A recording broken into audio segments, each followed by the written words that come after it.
तो ये कहानी एक ऐसे लड़की की है जिसे अभी अभी पता लगा है कि उसके बचपन की क्रश उसे लाइक करती है। लेकिन जब ये बात उन छपरियों को पता लगती है जो कि इस लड़की के पीछे हैं, तो वो इसे काफी बुरी तरीके से मारते हैं और मारकर इसे पानी में फेंक देते हैं। लेकिन वहाँ पर इसे एक ऐसी क्यूब मिलती है जिससे इसके पास काफी खतरनाक पावर्स आ जाती है और इसके पास टेलीपोर्ट होने की भी पावर है और ये उन लोगों को भी काफी बुरी तरीके से मारता है। लेकिन भाई ये कहानी इतनी भी सीधी नहीं है जितनी दिख रही है। तभी एक खतरनाक विलन इसकी गर्लफ्रेंड को किडनैप कर लेता है और अब इसे अपनी गर्लफ्रेंड को बचाने के लिए बहुत ही ज्यादा खतरनाक विलन से फाइट करनी होगी। तो यही कहानी है इस एनिमे की और ये बिल्कुल एक फ्रेश एनिमे है और इसमें डेफिनेटली आपको काफी ज्यादा मजा आने वाला है। तो गाइस अगर आप चैनल पे नहीं हो तो वीडियो को लाइक करके चैनल को सब्सक्राइब कर लो और देखते हैं इस एनिमे को। तो कहानी की शुरुआत में हमें एक आदमी को दिखाया जाता है जो कि रोड के बीच में चलता हुआ एकदम से गायब हो जाता है। फिर हमें शिन याओ नाम की एक लड़की को दिखाया जाता है जिसके पास उसी बंदे का कॉल आया होता है। वो लोग तुम्हारे पास ही आ रहे हैं तो जल्दी यहाँ से निकलो। तभी अचानक यहाँ की सारी लाइटें बंद हो जाती हैं और वो लोग इस लड़की को पकड़ने के लिए आ गए थे। अब ये फोन वाला बंदा उसे बताता है कि उसे कहाँ पर जाना है, जिसके बाद वो एक कमरे में आ जाती है और जब ये लोग उसे पकड़ने वाले होते हैं, लेकिन तभी वो बंदा यहाँ पर आकर याओ को यहाँ से ले जाता है। लेकिन याओ का फोन यहीं पर रह गया था, लेकिन वो बंदे इसका भी पीछा नहीं छोड़ते। जिसके बाद ये बंदा याओ को एक बैरियर में कवर कर लेता है और उन लोगों से फाइट करने के लिए तैयार हो जाता है और ये उन लोगों को काफी बुरी तरीके से पेलता है, जैसे कि आप अपनी गर्लफ्रेंड के मेल बेस्ट फ्रेंड को मारना चाहते हो, बिल्कुल वैसे ही। और इनकी फाइट इतनी खतरनाक चलती है कि ये लोग लड़ते लड़ते आसमान में पहुंच जाते हैं और वो सभी लोग मिलकर इस बंदे को दूर फेंक देते हैं। लेकिन अभी भी इस बंदे को कुछ नहीं होता और फिर हमें उस गैंग के लीडर को दिखाया जाता है जो कि एक पूरी बिल्डिंग उस हीरो पे फेंक के मारता है। लेकिन अपना हीरो भी कम नहीं था, वो इस बिल्डिंग को एक क्यूब में कन्वर्ट कर देता है और इस लीडर का ही काम तमाम कर देता है। अब यहाँ पर इनकी गैंग का बस एक ही बंदा बचा था जो कि हीरो पर फायर करने लगता है, लेकिन इससे उसको कुछ भी नहीं होता और ये हीरो अपनी पावर का इस्तेमाल करके इस बंदे को पानी में गिरा देता है। जिसके बाद ये बंदा टाइम को रिवर्स करने लगता है। मुझे आशा है कि इस बार एंडिंग अलग होगी। आ रहा है ना वीडियो में इंटरेस्ट, तो चलो वीडियो को लाइक कर दो यार। फिर हमें काफी सालों बाद का सीन दिखाया जाता है जहाँ पर याओ अपने फ्रेंड्स के साथ जिंगा खेल रही थी और वो इस गेम में हार जाती है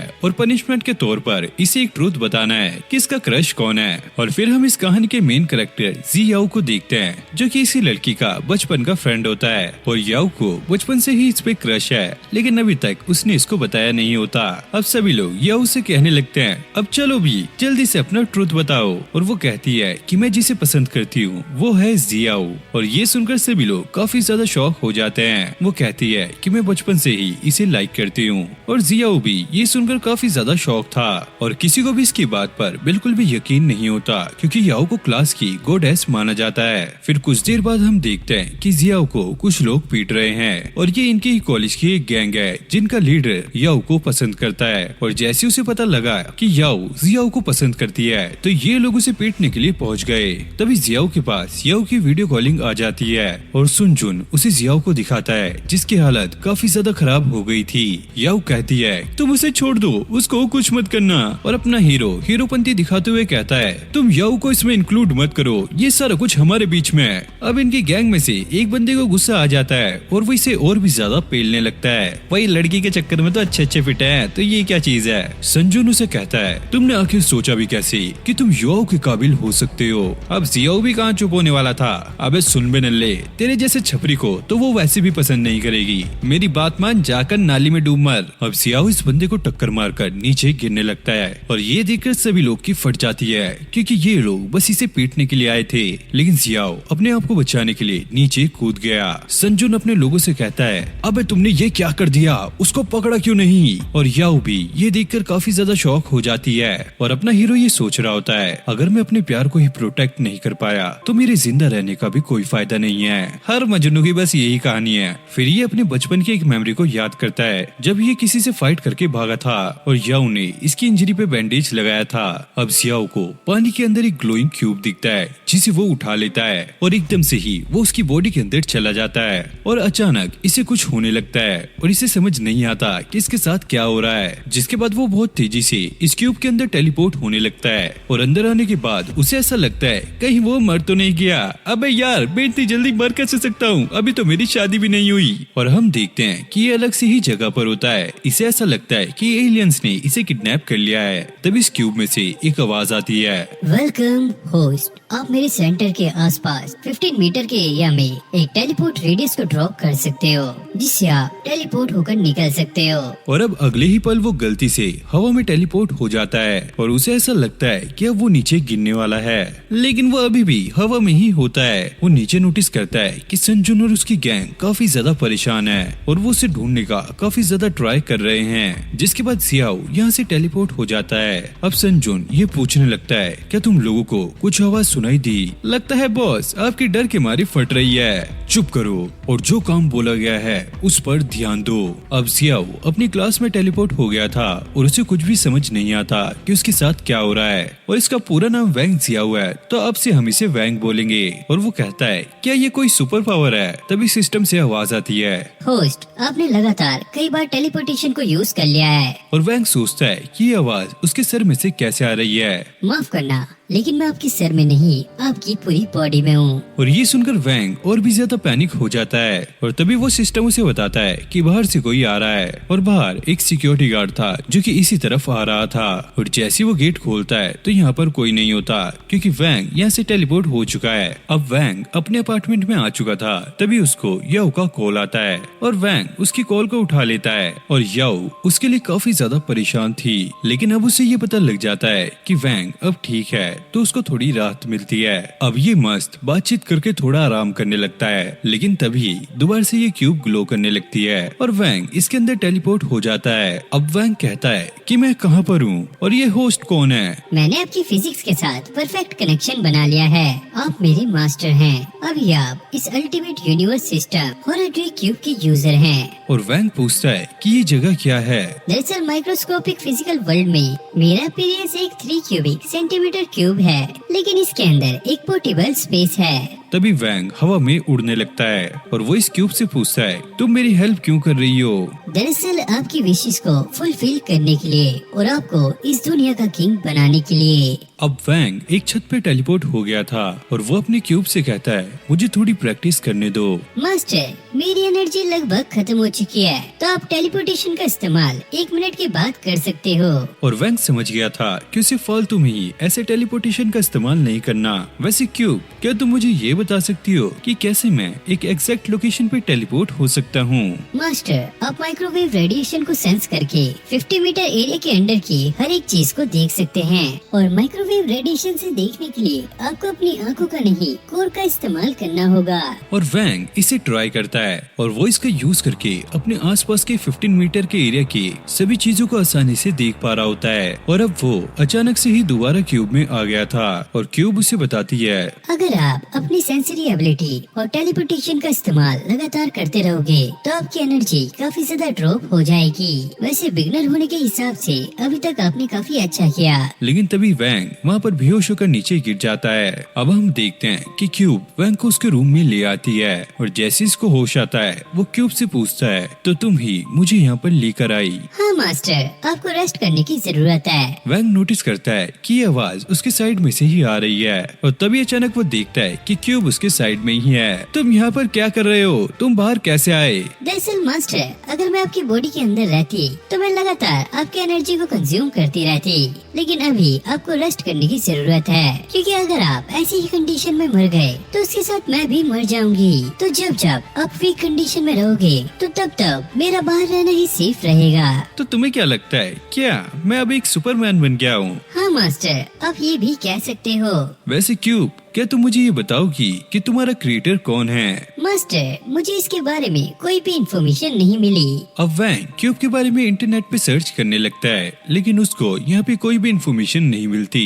तभी उसके पास याओ का मैसेज आता है जिसमें उसने ये लिखा था, तुम आज रेस्ट कर लेना, हम लोग कल मिलेंगे और साथ मिलकर डिनर करेंगे। और ये पढ़कर वो काफी ज्यादा खुश हो जाता है। तभी उसे संजुन और उसकी गैंग की याद आती है। उन लोगों को अब मैं नहीं छोड़ूंगा और वो कभी भी अब याओ को परेशान नहीं कर पाएंगे। क्यूब, मुझे ये बताओ कि मैं इस पावर को यूज करके और ज्यादा पावरफुल कैसे हो सकता हूँ? मास्टर, ये सिस्टम ऑटोमेटिक अपग्रेड फंक्शन के साथ आता है, लेकिन अगर आप एनर्जी जेम को एब्जॉर्ब करते हो तो आपकी पावर बढ़ जाएगी और इसका फंक्शन और भी ज्यादा स्ट्रॉन्गर होगा। और आपको ये सब करने के लिए एक स्पेसिफिक टाइप की जेम्स की जरूरत होगी। और एग्जाम्पल के लिए वो क्यूब वैंग को उसके घर में रखे हुए स्टोन और डायमंड रिंग को दिखाता है। अबे यार तू क्या मजाक कर रहा है, वो तो काफी ज्यादा महंगे हैं। लेकिन फिर भी उनमें से कोई भी एनर्जी रिस्पॉन्स नहीं हो रही है। तभी क्यूब को एक जैम डिटेक्ट होता है। मास्टर, मुझे गार्डन में एक जैम मिला है। जिसके बाद ये दोनों गार्डन में टेलीपोर्ट हो जाते हैं और वैंग दोबारा से उससे ये पूछता है कि आखिरकार तुम मेरी मदद क्यों कर रही हो। मास्टर, मैं आपकी सारी विशेष को कंप्लीट करना चाहती हूँ और आपको इस दुनिया का किंग बनाना चाहती हूँ। हाँ, पर मुझे ये कुछ नहीं चाहिए, मुझे तो बस याओ को प्रोटेक्ट करना है। मास्टर, आप जितना सोचते हो ये दुनिया उतनी भी ज्यादा सिंपल नहीं है। अगर आपको याओ को उन लोगों से प्रोटेक्ट करना है तो आपको अनबीटेबल पावर को अनलॉक करना होगा। अब क्यूब अपनी माइक्रोवेव रेडिएशन का इस्तेमाल करके वैंग को ये जैम ढूंढने को कहता है और वो ऐसा ही करता है और उसे ये जैम मिल भी जाता है। अबे क्या, ये तो एक नॉर्मल सा स्टोन लग रहा है। हाँ, ये एक बेसिक जैम है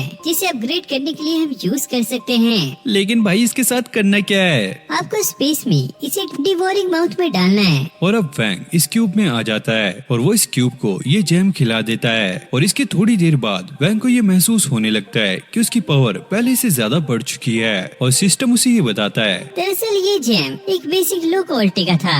इससे आपकी स्ट्रेंथ के 2 पॉइंट और इंश्योरेंस का 1 पॉइंट बढ़ चुका है। साथ ही आपकी कॉम्बैक्ट पावर भी इससे इनहेंस हो चुकी है। फिर अगले दिन हम क्लास का सीन देखते हैं जहाँ पर याओ और वैंग बात कर रहे थे, लेकिन तभी यहाँ पे एंट्री होती है संजुंग गैंग की, जो कि वैंग को ही मारने के लिए आए थे। अब वैंग क्यूब से ये पूछता है, क्यूब क्या मैं इन्हें हरा सकता हूँ? हाँ मास्टर, आप इन्हें आसानी से हरा सकते हो क्योंकि इनकी कॉम्बैक्ट पावर लेवल 5 की है और आपकी लेवल 22। अब सुनजुन वैंग की तरफ बढ़ने लगता है और याओ उसे दूर रहने के लिए कहती है। वैंग कहता है, तुम चिंता मत करो, मैं इसे संभाल लूंगा। अब संजुन वैंग को पकड़ के ये कहता है, आखिरकार तो अपने आप को समझ क्या रहा है। और वैंग भी उसे अपने आप से छुड़वा लेता है और वो उसका हाथ पकड़ के ये कहता है, अब आगे से हमारी क्लास को डिस्टर्ब करने की कोशिश मत करना, वरना तुम्हारे साथ अगर कुछ भी हुआ तो उसका इल्जाम मेरे ऊपर मत डालना। अब संजुन वैंग से अपने हाथ को छुड़वा नहीं पा रहा होता है और वो सोचता है आखिरकार इसके पास इतनी पावर आई कहां से।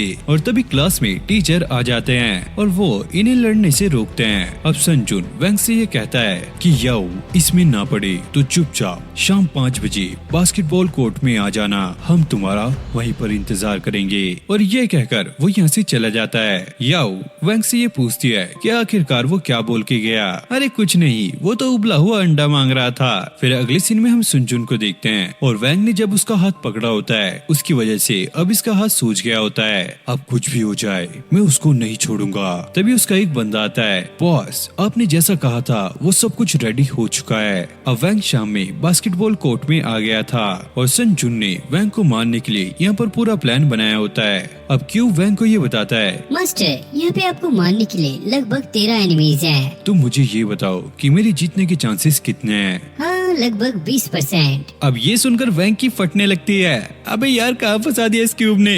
अब संजुन उसे ये कहता है, अगर तुम युवाओं का पीछा छोड़ देते हो और मेरे सामने झुककर मुझसे माफी मांगते हो तो मैं तुम्हें छोड़ दूंगा। लेकिन भाई वैंग उसकी बातों को काटता हुआ ये कहता है, मुझे ऐसा लगता है कि तू मुझसे डर गया क्योंकि तेरे अंदर इतना भी दम नहीं है कि तू अकेला मुझसे लड़ सके, तभी तो तूने अपने कुत्तों को बुलाया हुआ है। संजुन समझ जाता है कि ये उसे उकसा रहा है। वैंग कहता है, सुबह जो हुआ उसमें मैंने तुम पर रहम दिखाया, लेकिन अब मैं तुम्हें नहीं छोड़ूंगा।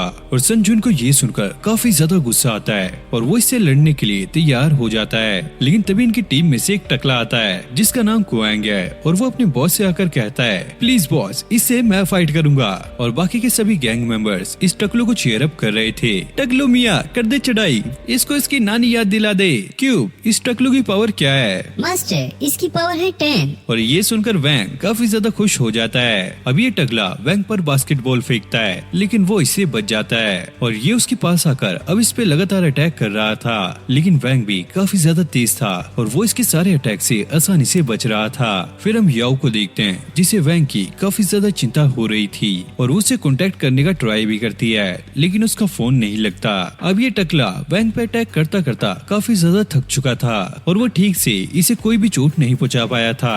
अब क्यों वैंग को ये बताता है, मास्टर इसने अपनी आधी से ज्यादा पावर को यूज कर लिया है है, तो अब आप थोड़ा सा वेट कीजिए और सही मूवमेंट देखकर इसको ढेर कर दीजिए। अब संजुन ये देखकर काफी ज्यादा शॉक था कि वैंग इतना ज्यादा पावरफुल कैसे हो गया, और वो टकले से कहता है, अबे टकले इतना टाइम मत लगा, उसे एक अटैक मारकर ढेर कर दे। और वैंग भी उसे कहता है, हाँ हाँ टकले आजा, लगा ले अपना पूरा जोर। और ये सुनकर वो टकला गुस्से में आ जाता है और वो लगातार अब इस पे अटैक करने लगता है। और वैंग भी सही मूवमेंट देखकर उसके पैर को पकड़ लेता है और उस टकले के मुंह पर एक जोरदार पंच मारता है, जिसके बाद वो उसे साइड फेंक कर मारता है। अब ये देखकर सभी लोग काफी ज्यादा शॉक हो गए थे। अब इसने टकले को कैसे हरा दिया?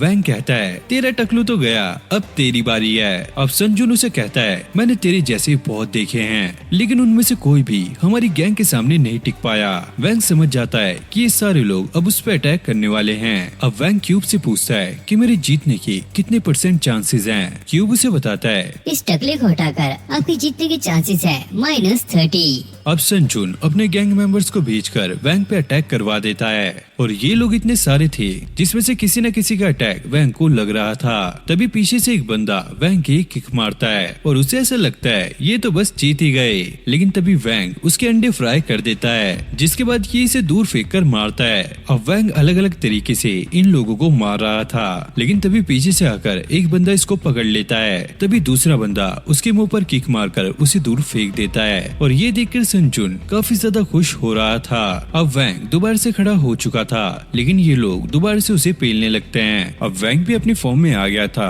और वो इन लोगों से मुकालात करने लगता है। अब एक बंदा उसके किक मारने वाला होता है, लेकिन वैंग उसकी किक पकड़ के उसे जोर जोर से घुमाने लगता है और उसे संजुन पर फेंक कर मारता है। और जब संजुन उठकर देखता है तो वैंग ने उसके सभी लोगों को पेल दिया होता है। अबे यार ये सब क्या हो गया? अब वैंग उसकी तरफ बढ़ने लगता है। क्यूब कहता है, मास्टर आपकी एनर्जी काफी ज्यादा कम है, आप इनसे फाइट नहीं कर सकते। मुझे पता है कि मैं इनसे फाइट नहीं कर सकता, लेकिन मेरे पास यही मौका है इन लोगों को दबाने का। संजुन उसे देखकर काफी ज्यादा डर जाता है। प्लीज मेरे पास मत आओ, मैंने पहले ही पेंट में कर लिया है। और तभी यहाँ की लाइट्स भी ऑन हो जाती है और यहाँ पर एक दूसरी गैंग आई होती है जो कि इनकी फाइट को पहले से ही देख रही थी। और ये साउथ सिटी गैंग है और इनका बॉस हुआन भी यहाँ पर आया होता है। अब संजुन की गैंग यानी कि नॉर्थ सिटी गैंग हार चुकी थी, तो ये बंदा उनका मजाक बनाने लगता है। अबे नल्लो, मैंने तो सोचा था कि तुम्हारी गैंग काफी ज्यादा पावरफुल है, लेकिन ये तो इस अकेले से ही पिट गई। संजुन उनसे कहता है, तुम लोग यहाँ पर क्या कर रहे हो? अरे हम तो तुम लोगों पर हंसने आए हैं, तुम तो सारे के सारे एक से बढ़ के एक नमूने हो। और भाई ये उसकी और भी ज्यादा बेइज्जती कर रहा होता है, लेकिन वैंग खड़ा होकर इन्हें रोकता हुआ कहता है, ओए नल्लो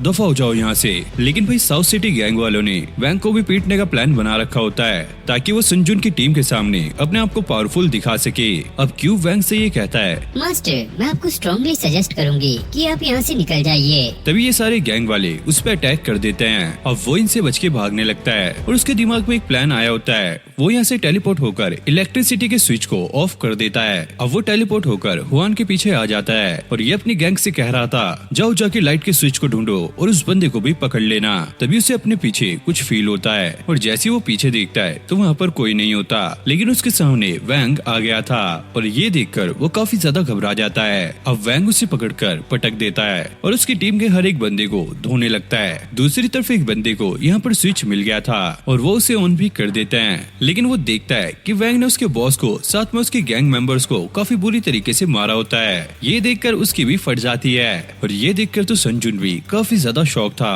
और बाहर हम देखते हैं कि एडमिनिस्ट्रेटर आ जाते हैं और वो यहाँ पे दरवाजा खुलवा रहे थे और याऊ ही उन्हें यहाँ पर लेकर आई थी।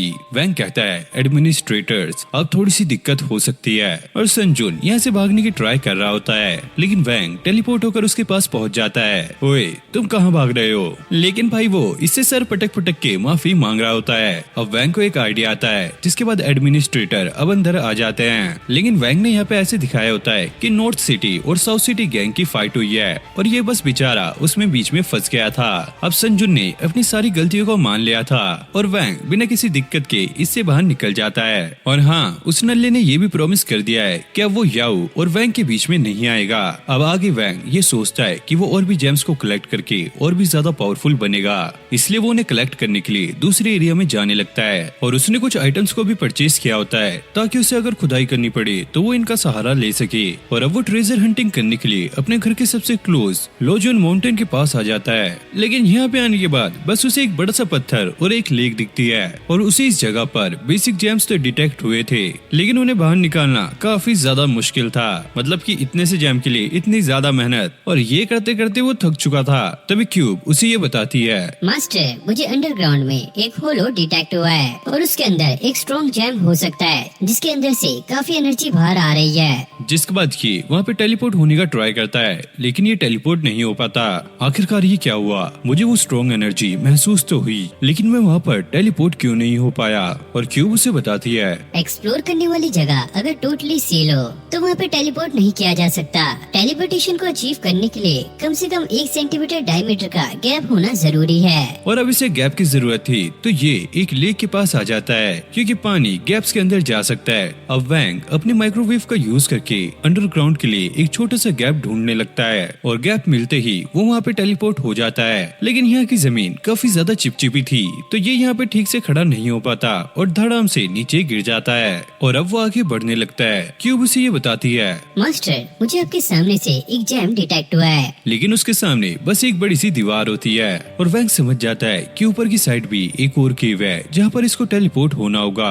और अब ये अपनी माइक्रोवेव का इस्तेमाल करता है, और इसे ऊपर से विंड आती हुई सेंस होती है। अब इसे ये कंफर्म हो जाता है कि ये ऊपर टेलीपोर्ट हो सकता है, जिसके अगले ही पल ये वहाँ पर टेलीपोर्ट हो जाता है। और अब वो आगे बढ़ने लगता है, लेकिन आगे कोई भी रास्ता नहीं था, और जैसे तैसे करके वो नीचे गिरने से बच जाता है। क्यूब उसे ये बताती है, उस जैम की एनर्जी अब मुझे काफी ज्यादा महसूस हो रही है। लगता है वो हमारे आसपास ही है। और वैंग को वो जैम सामने ही दिख रहा होता है, लेकिन तभी उसके पीछे एक काफी बड़ा स्नेक आ जाता है, और वैंग को इसके बारे में बिल्कुल भी खबर नहीं थी। अब वैंग ये सोचने लगता है कि वो 2 बार टेलीपोर्ट होकर उस जगह तक पहुंच सकता है, और फिर वो अपने टूल की मदद से उस जैम को भी निकाल लेगा। अब स्नेक जैसे ही उसको खाने वाला था, वो टेलीपोर्ट होकर आगे पहुंच जाता है। अब इसकी जो टेलीपोर्टेशन थी उसको रीसेट होने के लिए थोड़ा सा टाइम चाहिए था, तो अब ये धीरे धीरे आगे बढ़ने लगता है। वहीं स्नेक भी इसका पीछा कर रहा था। अब ये जैम्स के काफी ज्यादा करीब था, और इसे वहाँ तक एक छोटे से रास्ते से होकर जाना था, और यहाँ पर उसे टेलीपोर्टेशन का काफी अच्छे से इस्तेमाल करना होगा, वरना वो नीचे गिर के मर भी सकता है। अब ये स्नेक दोबारा से वैंग पे अटैक करने वाला था, लेकिन वो उससे पहले ही यहाँ से टेलीपोर्ट हो जाता है, और अब ये टेलीपोर्ट होकर उस जैम के नीचे वाले एरिया पर आ गया था, और वो यहाँ पर एक रस्सी बांध लेता है। और क्यूब उसे ये बताती है, मास्टर, मुझे यहाँ पे 12 जैम्स की एनर्जी महसूस हुई है। ये सुनकर वैंग काफी ज्यादा खुश हो जाता है। अबे यार, मेरी तो निकल पड़ी, मैं तो सबको कंबाइन करके सुपरमैन जैसा पावरफुल बन जाऊंगा। और आगे हम देखते हैं कि वैंग ने 11 जैम्स को कलेक्ट कर लिया होता है, बस अब लास्ट में एक जैम रह गया था, और जब वो आखिरी वाले जैम को लेने की ट्राई करता है तो वो जैम नीचे गिर जाता है, और अब वो अपनी माइक्रोवेव रेडिएशन का इस्तेमाल करके जैम को डिटेक्ट करने की कोशिश करता है। लेकिन तभी वो देखता है कि उसके पीछे एक काफी बड़ा स्नेक है, और ये स्नेक भी काफी ज्यादा गुस्से में था, जो कि वैंग पे अटैक कर देता है, और वैंग नीचे गिर जाता है। अब स्नेक भी उस पर अटैक करने के लिए आगे बढ़ रहा था, लेकिन वैंग उसको चकमा देकर उसके अटैक से बच जाता है, जिससे स्नेक तो नीचे पानी में गिर गया था। लेकिन अब वैंग की भी रस्सी टूट जाती है, तो वो भी अब पानी में आकर गिर जाता है। अब स्नेक उसकी तरफ आगे बढ़ रहा था, और वैंग भी उस पर अटैक कर देता है, जिसके बाद वो क्यूब स्पेस में जाने का ट्राई कर रहा था, पर उससे ऐसा नहीं होता। और क्यूब उसे बताती है, मास्टर, मैं आपके वेट के साथ इस स्नेक को साथ में टेलीपोर्ट नहीं कर सकती। तो तुमसे किसने कहा है कि मैं इसको अपने साथ टेलीपोर्ट करूंगा? और वैंग को समझ आ गया था कि वो टेलीपोर्ट इसलिए नहीं हो रहा है क्योंकि स्नेक ने उसको पकड़ लिया है, तो वो इस पे अटैक करके अपने आप को छुड़वा लेता है, और वो एकदम से क्यूब स्पेस में टेलीपोर्ट हो जाता है। अब क्यूब उसे बताती है, मास्टर, हमें 11 जेम्स मिले हैं और इनको हम सिंथेसाइज कर सकते हैं। और वैंग ये सुनकर काफी ज्यादा खुश हो जाता है। और क्यूब आगे बताती है, gems elementary level, intermediate level और एडवांस लेवल 3 लेवल में डिवाइड हैं। हर 3 जेम स्टोन्स को सिंथेसाइज करके हर लेवल को फॉर्म किया जा सकता है। अगर एडवांस लेवल के जेम्स को एलिमेंट्री लेवल के जेम्स से कंपेयर किया जाए तो वो काफी ज्यादा फायदेमंद होते हैं। जो लो लेवल के जेम्स होते हैं वो ज्यादा पावर प्रोवाइड नहीं कर पाते, लेकिन एडवांस लेवल जेम्स काफी ज्यादा बोनस और एट्रीब्यूट प्रोवाइड करते हैं। और ये सुनकर वो डायरेक्टली सिंथेसिस करने के लिए कह देता है। क्यूब उसे बताती है, सिंथेसिस होके एडवांस लेवल के जेम्स होने में लगभग 100 घंटे लग जाएंगे। अबे क्या ये मजाक चल रहा है? मैं बाहर फंसा पड़ा हूँ, जल्दी से कोई सजेशन दो। मास्टर, मैं आपको एक ही चीज कहूंगी, आप नो जेम्स को अभी सिंथेसिस कर लीजिए और बाकी के जेम्स को आप यूज कर लीजिए। और वैंग इसके लिए मान जाता है, जिसके बाद वो अपने पहले वाले जैम को यूज कर लेता है, और इससे उसका स्टैट काफी ज्यादा बढ़ जाता है। और अब वो बाहर आकर इस स्नेक से फाइट करने लगता है, और वो टेलीपोर्टेशन का इस्तेमाल करके इस पे काफी खतरनाक अटैक कर रहा था। और एट द एंड वो इसको हरा भी देता है। अब वैंग नीचे गिरे हुए आखिरी जैम को भी उठा लेता है और ये जैम काफी ज्यादा ग्लो कर रहा था। वो क्यूब से पूछता है क्या ये जैम भी एक एलिमेंट्री लेवल का जैम है, जिस पर क्यूब हाँ में जवाब देती है। फिर अगले सीन में हमें एक क्लब में दोनों गैंग के लीडर को दिखाया जाता है जो कि वैंग से बदला लेने की बात कर रहे थे। अब हुआन को ये इन्फॉर्मेशन मिली होती है कि मिस्टर लुओ अब वापिस आ चुके हैं और इन लोगों की बातों से हमें ये तो कंफर्म हो जाता है कि वो बंदा काफी खतरनाक है और उससे पंगा लेना हर किसी के बस की बात नहीं है। हुआन कहता है कि मैं कुछ भी करके उनसे रिक्वेस्ट करूंगा कि वो हमारी मदद करें। संजुन ये सुनकर काफी ज्यादा शॉक हो जाता है। हुआन ये बताता है कि मिस्टर लुओ 2 साल पहले इस शहर को छोड़कर भाग गए थे क्योंकि उसने ज़िक्यू किन को नाराज किया था और ज़िक्यू किन ने मिस्टर लू को काफी ज्यादा ह्यूमिलेट कर दिया था और मिस्टर लुओ उसे ढूंढ रहे हैं ताकि वो उससे अपना बदला ले सके। ज़िक्यू किन का नाम सुनकर संजुन थोड़ा सा हैरान हो जाता है और उससे हमें पता लगता है कि शायद ज़िक्यू किन और याओ में कुछ तो रिलेशन है और ज़िक्यू किन ये वही बंदा है जिसे हमने कहानी के स्टार्ट में देखा था जो कि याओ को कुछ लोग उसे बचा रहा था। और यहाँ भी युआन का प्लान ये था कि ये कुछ ट्रिक लगाकर मिस्टर लू के हाथों वैंग को मरवा देंगे। और अगले दिन वैंग और याओ डेट पर आए होते हैं और ये साथ मिलकर काफी सारी मस्ती करते हैं। अब याओ वैंग से ये कहती है चलो एक गेम खेलते हैं, बताओ मेरे किस हाथ में ट्रेजर है। वैंग मन में सोचता है ये तो मेरे बाएं हाथ का काम है, माइक्रोवेव रेडिएशन से मैं इसका इजीली पता लगा सकता हूँ। और वो अपनी पावर का इस्तेमाल करके सही हाथ को चुन लेता है जिसके बदले उसे एक कैंडी मिलती है और ये बार बार इसी गेम को खेलते रहते हैं और वैंग भी बार बार कैंडी को जीत रहा था। या उससे पूछती है कि तुम हर बार सही हाथ को गैस कैसे कर लेते हो और वैंग इस बात को चेंज करता हुआ याओ को एक जैम स्टोन देता है जो कि उसके पास बच गया था और ये याओ को बहुत ज्यादा पसंद आता है। अगले दिन वैंग कॉलेज में जाने के लिए याओ का वेट कर रहा था और वो उसको कॉल भी लगाता है लेकिन वो कॉल पिक नहीं कर रही थी क्योंकि ये लोग पहले ही काफी ज्यादा लेट हैं और आसपास के लोग ये बात कर रहे थे शिंगाई अपार्टमेंट में जरूर कुछ न कुछ तो हुआ है क्योंकि इन लोगों ने वहाँ से आते हुए पुलिस को वहाँ पर देखा था। लेकिन अपना हीरो तो इस बात को इग्नोर करता है लेकिन जब उसे याद आता है कि याओ भी उसी अपार्टमेंट में रहती है तो ये तेजी से उसकी तरफ बढ़ने लगता है और यहाँ पर आने के बाद इसे पता लगता है कि याओ अचानक से ही गायब हो गई है और पुलिस अब उसकी इन्वेस्टिगेशन कर रही है। अब वैंग को समझ नहीं आता कि ये किसने किया होगा, तभी उसे भीड़ में संजुन दिखता है और वो उसे जाकर पकड़ लेता है और संजुन उसे देखकर काफी ज्यादा डर जाता है और वैंग उसे अपनी पावर की एक छोटी सी झलक दिखाता है और अंदर बंदे को ऐसा लगता है कि बाहर शायद भूकंप आ गया है। अब वैंग इससे ये कह रहा था अभी मैं बहुत ज्यादा खराब मूड में हूँ, अगर तुम नहीं चाहते कि मैं तुम्हें मारूं तो चुपचाप मुझे सारा कुछ बता दो। और संजुन भी इससे काफी ज्यादा डर रहा था और वो कहता है ठीक है मैं तुम्हें सारा कुछ बताने के लिए तैयार हूँ। और फिर हमें एक कंस्ट्रक्शन बिल्डिंग में मिस्टर लू को दिखाया जाता है और उसके साथ में यहाँ पर उसके अंकल भी थे और इन लोगों ने हुआन को पकड़ के रखा होता है क्योंकि इन लोगों को ये पता लग गया था कि वो इनसे झूठ बोलकर अपना काम निकलवा रहे थे।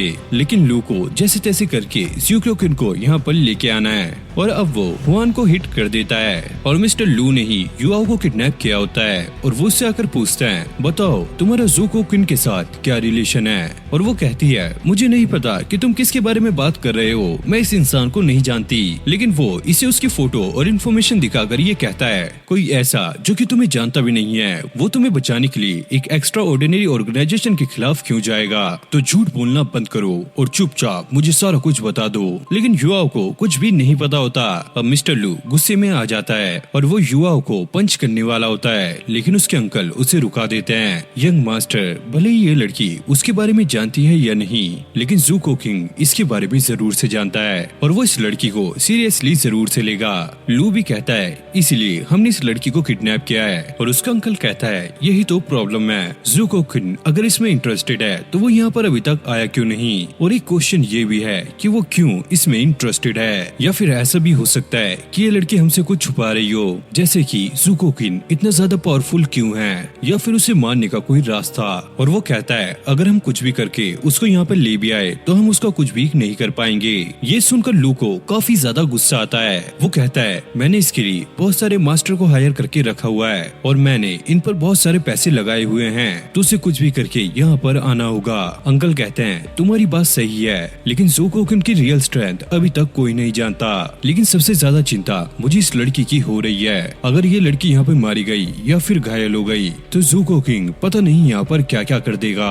इसलिए मास्टर मैं आपसे यही कहूँगा कि इस लड़की को छोड़ दीजिए। जब हम ज़ुको किंग के खिलाफ कुछ भी नहीं कर पाएंगे तो ये लड़की हमारे काम आएगी उसे सरेंडर कराने के लिए। और लू अपने अंकल की बात मान जाता है और वो यहाँ से चला जाता है। और उसके जाने के बाद अंकल याओ से कहते हैं तुम्हारे लिए अच्छा यही होगा कि तुम चुपचाप होकर हमारी बात सुनो और यही हमारे लिए अच्छा होगा, वरना यंग मास्टर के गुस्से से दूसरी बार मैं तुम्हें नहीं बचा पाऊंगा। और अंकल उसके मुंह को बंद करके यहाँ से चले जाते हैं। वहीं संजुन ने वैंग को सारा कुछ बता दिया होता है कि उससे बदला लेने के लिए हुआन ने याओ को लू से किडनैप करवाया है। और वैंग पूछता है कि ये मिस्टर लू कौन है। संजुन उससे पूछता है क्या तुमने कभी नेलिंग इन क्रैब स्ट्रीट इंसिडेंट के बारे में सुना है। और वैंग मना करता है कि उसको ऐसा कुछ नहीं पता। संजुंग बताता है एक जाने पहचाने यंग मास्टर मिस्टर लू के हाथों पीटे गए थे, इसलिए उस यंग मास्टर ने अपने पावरफुल अंकल को बुलाया ताकि वो मिस्टर लू को सबक सिखा सके। लेकिन जब उसके अंकल अपने आदमियों के साथ वहाँ पर पहुँचे तो वो सबसे पहले मिस्टर लू के सामने झुक गए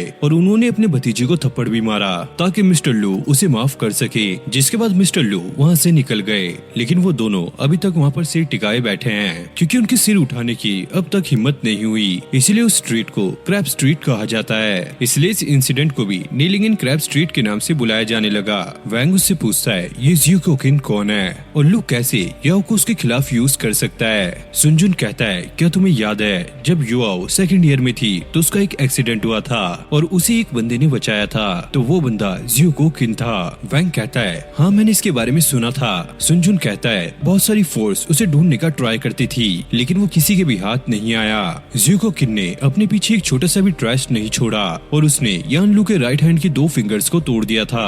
और यान लू की फैमिली ने इस चीज का बदला लेने के लिए एक टॉप वांटेड वारंट निकाला, लेकिन फिर भी वो उसको नहीं ढूंढ पाए और यान लू फैमिली भी उसे नहीं ढूंढ पाए। फिर आगे यान लू फैमिली ने लू को अपनी फैमिली से निकाल दिया। तभी से ल्यू ज़ुको किंग को काफी ज्यादा हेट करता है और उसने कसम खाई है कि वो उससे बदला लेकर रहेगा, इसलिए वो उससे रिलेटेड छोटी से छोटी चीजों को इकट्ठा कर रहा है। अब वैंग सारा कुछ समझ गया था कि असली मैटर क्या है, कि उसका ज़ुको किंग के साथ कुछ रिलेशन है ताकि वो मेरे से बदला ले सके। संजुन कहता है अरे वाह तुम तो काफी आसानी से समझ गए, लेकिन जब मैंने इस प्लान को सुना तो मैं इसे क्विट करना चाहता था क्योंकि मिस्टर लू हमारे स्टेटस के नहीं है, वो हमसे काफी ज्यादा पावरफुल हैं। पक्का हुआन अपने झूठ बोलने से वहाँ पर फंस गया होगा।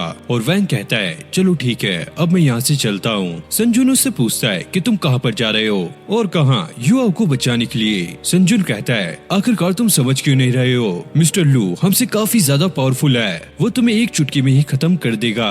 वैंग कहता है चुप रहो, मुझसे बहस मत करो और जो तुमने मुझे बताया है वो पुलिस को कॉल करके सारा कुछ बता दो और साथ ही मैं उस लोकेशन पर जाकर चेक करूंगा कि याओ वहाँ पर है भी या नहीं। और संजुन कहता है अबे यार तुम भी बहुत ज्यादा डरावने हो। और वैंग ने जिस दीवार पे अटैक किया होता है वो दीवार भी अब टूट चुकी होती है। अब वैंग ने युआओ को जो जैम दिया होता है वो उसे ट्रैक करके उस लोकेशन पे पहुँच जाता है और वो क्यूब से पूछता है क्या ये सही लोकेशन है। हाँ मास्टर ये बिल्कुल सही जगह है। ऑर्डिनरी जैम्स इतनी दूर से डिटेक्ट नहीं होते, लेकिन आपने जो जैम याओ को दिया है वो एक बार क्यूब स्पेस में एंटर हो चुका था, तो अब मैं इजीली उसे ट्रैक कर सकती हूँ। फिर हम लू और उसके अंकल को देखते हैं और लू ने ज़ुको किंग को हराने के लिए टॉप के मार्शल आर्ट आर्टिस्ट को हायर किया होता है, लेकिन उसके अंकल अभी भी श्योर नहीं थे कि ये लोग उसके सामने टिक भी पाएंगे या नहीं। और यहाँ पर हम एक और बंदे को देखते हैं जिसके पास शॉन नाम का अपना कंपेनियन भी होता है जो कि ज़ुको किंग से बदला लेने के लिए यहाँ पर आया था। अब वैंग आगे बढ़ रहा था। क्यूब उसे बताती है मास्टर आगे 7 पावरफुल वेव्स डिटेक्ट हुई हैं। और ये सुनकर वैंग थोड़ा सा घबरा जाता है और वैंग क्यूब से ये पूछता है क्या 3 दिन पहले वाले जैम्स एडवांस लेवल में सिंथेसिस हो गए हैं। क्यूब बताती है मास्टर ये प्रोसेस 99.8% तक पहुंच गया है और आधे घंटे में ये प्रोसेस कंप्लीट हो जाएगा। और लू ने जो मार्शल आर्टिस्ट यहाँ पे बुलाए होते हैं उनमें से एक बंदा वैंग को देख लेता है और वो लू को इन्फॉर्म कर देता है। अब वैंग आगे बढ़ रहा था, वो देखता है कि आगे जाने के रास्ते में ताला लगा हुआ है और वो इसे तोड़ने की ट्राई करता है। तभी एक बंदा उससे ये कहता है इसे तोड़ने का ट्राई मत करो क्योंकि इससे तुम काफी बड़ी प्रॉब्लम में फंस सकते हो क्योंकि इसके पीछे काफी पावरफुल लोग हैं। अब वैंग क्यूब को इसकी स्ट्रेंथ चेक करने के लिए कहता है। क्यूब बताती है मास्टर इस इंसान की कॉम्बैट पावर है 52 और आपकी है 50। अब वैंग उसे समझाने लगता है प्लीज मुझे ऊपर जाने दो, मेरी गर्लफ्रेंड ऊपर फंसी हुई है, मेरा ऊपर जाना काफी ज्यादा जरूरी है। सुनो बच्चे, जो भी ऊपर जाने का ट्राई करेगा मैं उसको खत्म कर दूंगा।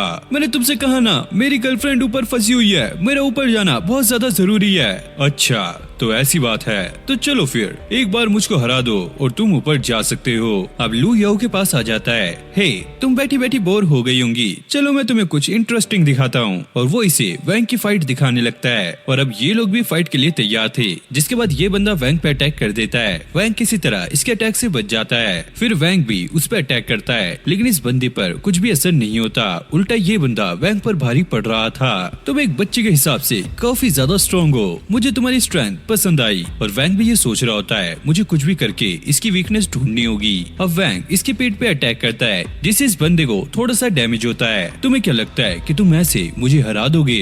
अब ये बंदा दोबारा से वैंग पे अटैक करने वाला होता है, लेकिन वैंग अपने सिस्टम से एक हैमर को निकाल कर इसके ऊपर अटैक कर देता है। और वैंग कहता है मैं जानता हूँ कि एक बॉक्सर के खिलाफ मुझे हैमर को यूज नहीं करना चाहिए, लेकिन ये कोई रिंग नहीं है, ये एक बैटल ग्राउंड है, तो मैं यहाँ पर कुछ भी यूज कर सकता हूँ। अब इसे हराकर वैंग आगे बढ़ने लगता है, लेकिन तभी उसके ऊपर कोई अटैक कर देता है और वो नीचे गिरने ही वाला होता है। और वैंग उससे कहता है कि तुम कैसे इंसान हो जो कि मेरे ऊपर से अटैक कर रहे हो? अगर तुम्हें लड़ना है तो मेरे सामने से अटैक करो। अब ये बंदा कहता है तुम एक छोटे से बच्चे हो और मुझे यकीन नहीं होता कि तुमने पाब्लो को कैसे हरा दिया, लेकिन अब तुम यहाँ तक आ ही गए हो तो अब तुम्हें मेरा सामना करना होगा और ये इतना भी आसान नहीं होने वाला। अब वैंग इसकी स्ट्रेंथ चेक करता है और इसे पता लगता है कि इस बंदे की स्ट्रेंथ 75 है, लेकिन इसके पास और कोई ऑप्शन नहीं होता, तो ये सिर्फ फाइट करने के लिए तैयार हो जाता है। अब वैंग ऊपर आ गया था और ये बंदा कहता है मुझे तुम्हें मारने में कोई भी शौक नहीं है और न ही मैं अपने ब्लेड को इतने कमजोर बंदे के लिए गंदा करना चाहता हूँ, पर मुझे इसके लिए पैसे मिले हैं तो मुझे ये सारा कुछ करना होगा। और वो इस पे अटैक करने लगता है, लेकिन वैंग को यहाँ पर कुछ भी दिखाई नहीं देता क्योंकि इस कमरे में काफी ज्यादा अंधेरा था। क्या तुम एक कायर हो जो कि छुप छुप कर वार कर रहे हो? मुझे देखना है कि तुम्हारे अंदर कितनी पावर है, तुम मेरे ऊपर सामने से अटैक करो। और वो बंदा इसे कहता है तुम्हें क्या लगता है कि तुम मुझे हरा सकते हो? फिर तो तुम एक बेवकूफ हो। मैं टाइगर ली का हायर हूँ और मैंने डार्क रूम में काफी ज्यादा प्रैक्टिस की है, तो मेरे से आज तक कोई नहीं बचा। और हाँ, मैं अंधेरे में भी देख सकता हूँ और यही मेरी पावर है। और तभी वो वैंग के पीछे आ जाता है, लेकिन वैंग उसके एक जोरदार थप्पड़ मारता है। अरे भैया सावधान रहिए, सतर्क रहिए, सावधान इंडिया फाइट्स बैक। और अब ये बंदा अपनी स्पीड को और ज्यादा तेज कर देता है ताकि वो वैंग पर लगातार हमले कर सके, लेकिन वैंग बेसबॉल बैट से इसके छक्के छुड़ा देता है। फिर हमें एक और फ्लोर पर दो लोगों को दिखाया जाता है, जहाँ पर ये बंदा इस लड़की से कहता है चैडली अब हार चुका है और हमारा ओपोनेंट ऊपर ही आ रहा है। ये लड़की कहती है अगर ऐसा है तो सच में वो बंदा काफी ज्यादा पावरफुल होगा। और गाइस पता नहीं क्यों ये सीन मुझे टाइगर श्रॉफ की बागी मूवी जैसा लग रहा है, जब वो लास्ट में हर फ्लोर पर जाकर लोगों को मारता है। अगर आपको भी ऐसा लग रहा है तो कमेंट में जरूर से बताना। अब ये बंदा कहता है सच में वो पावरफुल हो सकता है क्योंकि उसने अभी तक 2 एक्स्ट्रा ऑर्डिनरी बंदों को हरा दिया है और उसकी पावर का हमें नेक्स्ट फ्लोर पे पता लग जाएगा क्योंकि वो फ्लोर बीओ वुल्फ का है और शायद वो इस लड़के को 10 सेकंड में हरा देगा। लड़की कहती है अगर ऐसी बात है हमें तो बस यहाँ पे टिके रहना है और अपना रिवॉर्ड लेकर हम अपने घर को चलेंगे। अब वैंग ऊपर वाले फ्लोर पर पहुँच गया था और ये बंदा उसे कहता है कि ज्यादातर लोग यहाँ पर नहीं पहुँच पाते, लगता है तुम काफी ज्यादा पावरफुल हो। लेकिन वैंग इसकी नहीं सुनता और इसका सिर फोड़ देता है, लेकिन ये बंदा इसके बैट को पकड़कर ये कहता है पीछे से वार करना ये तो कायरों का काम है और वो इसे नीचे पटक देता है। और वैंग उसे कहता है अरे ताऊ तुम्हारी बॉडी काफी अच्छी है, लेकिन तुम्हें यहाँ पे नहीं अपने घर पर होना चाहिए। और सिस्टम वैंग को ये बताती है सारे जेम्स का प्रोसेस कंप्लीट होने में सिर्फ 1 मिनट रह गया है, लेकिन ये बुढ़ा उसे पकड़ लेता है। ये मेरा सिग्नेचर मूव है, देखते हैं तुम इससे बच भी पाओगी या नहीं। लेकिन वैंग कुनाई नाइफ से इस पे अटैक कर देता है। अब ये उस बुढ़े पर दोबारा से अटैक करने की ट्राई करता है, लेकिन इस ताऊ की सॉलिड बॉडी रे, इसको कोई भी असर नहीं होता, अंबुजा सीमेंट से जो बनी है। जिसके बाद ये बुढ़ा वैंग पर हमला कर देता है और वैंग को काफी ज्यादा चोट आई होती है, लेकिन वो अभी भी हार नहीं मानता। और ये बुढ़ा कहता है सच में तुम बहुत ज्यादा पावरफुल हो, लेकिन साथ ही तुम बेवकूफ भी हो जिसकी वजह से आज तुम मारे जाओगे। और वो वैंग को दूर फेंक कर मारता है। अब क्यूब उसे ये बताती है सारे एडवांस जेम अब मर्ज हो चुके हैं। अब वैंग दोबारा से खड़ा हो जाता है। ओ ताऊ जो ये तेरा टॉर्चर है वो मेरा वार्म अप है। और ताऊ कहता है अबे बंद कर ये हीरोपंती, और वो इस ताऊ पर हमला कर देता है, लेकिन इसकी बॉडी इसकी पावर को ठीक से यूज नहीं कर पा रही होती है। और क्यूब इसे बताती है तुम एक साथ पूरी पावर को यूज नहीं कर सकते क्योंकि इससे तुम्हारी बॉडी भी ब्लास्ट हो सकती है। अगर ऐसी बात है तो तुम मेरी मदद करो मेरी बॉडी को कूल डाउन करने में। और अब वैंग दोबारा से अपनी पावर पावर का इस्तेमाल करके कुछ ही देर में इस बुड्ढे को हरा देता है। ये देखकर लू काफी ज्यादा गुस्सा हो जाता है। ये सभी लोग अपने आप को अंडरग्राउंड का मास्टर कहा करते थे, लेकिन ये मामूली से लड़की को हराने में नाकाम रहे। क्या यहाँ पर कोई मजाक चल रहा है? अब इसका अंकल इसे बताता है नेक्स्ट फ्लोर पे जो अशासन है वो इसे आसानी से हरा देगा। अभी इसने जितने भी लोगों से फाइट की ये उनसे काफी ज्यादा पावरफुल है। लू कहता है कि मैंने इन लोगों को इतने सारे पैसे दिए और ये अपने आप को प्रोफेशनल कहा करते थे। यंग मास्टर अब बिल्कुल भी चिंता मत कीजिए, अब इस लड़के का जिनसे भी सामना होगा वो काफी ज्यादा खतरनाक होंगे, खासकर मिलियन स्टोन और वो लड़की। फिर हम वैंग को देखते हैं जो कि काफी ज्यादा थक चुका होता है और उसे लड़ते लड़ते काफी ज्यादा चोट भी लग चुकी होती है, लेकिन फिर भी ये आगे बढ़ रहा होता है और ये अपने सिस्टम से पूछता है कि आगे जो बंदा आने वाला है उसकी कॉम्बैक्ट पावर क्या है। मास्टर, आप अपने इमोशन पे कंट्रोल रखिए, क्योंकि अब आप इस कंडीशन में नहीं है कि आप आगे आने वाली मुसीबत से लड़ सकें। और जो मैं एनर्जी महसूस कर पा रही हूँ उसके हिसाब से ये लोग काफी ज्यादा ताकतवर हैं। और वो इन लोगों को डिटेक्ट कर लेती है। अंदर लगभग 2 लोग हैं, एक आदमी और एक लड़की, और इनका ऑरा काफी ज्यादा इंटेंस है। अब वैंग अगले फ्लोर पर पहुंच गया था जहां पर ये लोग उसका इंतजार कर रहे थे। ये लड़की उसे देखकर ये कहती है, अरे वाह, मैं तो तुमसे काफी ज्यादा इम्प्रेस हुई, आखिरकार तुम इस फ्लोर तक पहुंच ही गए। अब वो भागकर एकदम से वैंग के ऊपर एक मशीन रख देती है और कुछ चेक करने लगती है और वो कहती है इसकी ईए वेवलेंथ तो बिल्कुल 0 है, क्या ये कोई सुपर ह्यूमन नहीं है? और अब ये बंदा कहता है, अबे यार मुझे तो ऐसा लगता है कि ये कोई कल्टीवेटर भी नहीं है, क्योंकि इसकी इंटरनल पावर लेवल बिल्कुल ही 0 है। और अभी तक मैंने जो भी नोटिस किया है मुझे तो बस यही पता लगा है कि इसने जो भी फाइट अभी तक लड़ी है वो अपनी फिजिकल बॉडी के बेस पे लड़ी है, और मुझे ऐसा लगता है कि शायद ये एक बॉडी कल्टीवेटर है। ये सुनकर ये लड़की और भी ज्यादा खुश हो जाती है। क्या ये एक बॉडी कल्टीवेटर है? अब तो काफी ज्यादा मजा आएगा, इससे मेरी पावर और भी ज्यादा बढ़ जाएगी। और वो अब वैंग से माफी मांगने लगती है, प्लीज मुझे माफ कर देना, मैं काफी ज्यादा एक्साइटेड हो गई थी, मेरा नाम है जियालिन। और वैंग भी उसे अपना नाम बताता है कि मेरा नाम है वैंग। और वैंग के और कुछ बोलने से पहले ही उसके एक जोरदार मुक्का रख देती है। अबे यार तू क्या पागल हो गई है, तू मुझे मार क्यों रही है? और वैंग भी पूरी इक्वालिटी दिखाता हुआ उसके भी रख देता है। और ये पंच खाकर ये लड़की काफी ज्यादा खुश होती है। सच में ये एक बॉडी कल्टीवेटर ही है, क्योंकि मुझे इसके पंच में बिल्कुल भी स्पिरिचुअल एनर्जी महसूस नहीं हुई। अब वैंग को समझ नहीं आता, अबे ये लड़की है क्या, इसका दिमाग खराब है क्या? लेकिन जिया उसके दोबारा से पंच मारने लगती है। माफ करना, अभी मेरा मन नहीं भरा तो तुम्हें पिटना होगा। अब वैंग भी उसे पकड़ लेता है। ए छपरी लड़की, चुपचाप मेरी बात मान ले, मेरे रास्ते से हट जा, वरना तेरे साथ काफी बुरा होगा। लेकिन भाई ये लड़की कहाँ सुनने वाली थी, वो तो वैंग की किक मारकर उसे दूर फेंक देती है। अब वैंग समझ चुका था कि ये लड़की सच में काफी ज्यादा पावरफुल है और वो उससे पूछता है कि आखिरकार तुम्हें चाहिए क्या। अब वो दूसरा बंदा ये कहने लगता है, तुम इस लड़की के सामने बिल्कुल भी नहीं टिक सकते, तो जल्दी से अपने आखिरी शब्द बोलो, क्योंकि तुम इस दुनिया से अब उठने वाले हो। अब ये लड़की दोबारा से काफी खतरनाक किक से वैंग के ऊपर अटैक करती है और वैंग भी काफी दूर जाकर भिड़ता है, लेकिन फिर भी वो हिम्मत करके खड़ा हो जाता है। अब वो इस लड़की से कहता है, बस बहुत हो चुका, जितना मजाक करना था वो हो चुका है, अब जो तुम्हारे साथ होगा उसकी जिम्मेदार तुम होगी। जिसके बाद वो उसके मुंह पर एक जोरदार पंच रख देता है और उसकी नाक से भी खून आने लगता है। लेकिन भाई ये लड़की इसके अटैक के मजे ले रही थी जैसे कि एक नशेड़ी हो। जिसके बाद ये भी अब वैंग पे अटैक करने लगती है। वैंग उसके सारे ही पंचेस को डॉज कर रहा था। अब वैंग फिर से उसके मुंह पर पंची पंच मारने लगता है। लेकिन भाई ये लड़की बिल्कुल ही पागल है, इसको तो और ज्यादा मजा आ रहा होता है। क्या तुम बस इतना ही कर सकते हो? मुझे दिखाओ तुम्हारे अंदर कितनी पावर है। और ये फिर से वैंग पे अटैक कर देती है और इस बार वैंग काफी ज्यादा इंजर्ड होता है। और भाई ये फाइट करते हुए इतना ज्यादा मजा ले रही थी कि अब इसकी वुल्फ वाली फॉर्म बाहर आने लगती है। वो बंदा इसे रुकाने की कोशिश करता है, रुक जाओ, अपनी पावर को ऐसी जगह पर खराब मत करो। लेकिन ये लड़की उसे कहती है, तुम चुप रहो, ये लड़का मेरे लिए एक टॉनिक का काम कर रहा है। अब ये लड़की वैंग की तरफ बढ़ने लगती है। मुझे जल्द ही काफी ज्यादा पावरफुल बनना होगा ताकि स्टोन और मैं वहाँ पर जा सके जहाँ पर हम दोनों बिल्कुल ही आजाद हों। अब ये लड़की काफी तेजी से वैंग पे अटैक करने लगती है और उसे इंजर्ड भी कर देती है और जल्दी से उसके पास आकर उसके ब्लड को टेस्ट करने लगती है और वैंग तभी उसे दूर फेंक देता है। लेकिन ये लड़की हार नहीं मानती, फिर से उस पर अटैक करने लगती है। वैंग अब एक रोड निकालकर इस लड़की को रुकाने की कोशिश करता है, लेकिन ये लड़की उसे दूर फेंक देती है। अब वो सोचने लगता है कि इस लड़की के पास जरूर कोई न कोई ऐसी पावर है जो ये मुझसे छुपा रही है। मुझे कुछ न कुछ करके इसे हराना होगा।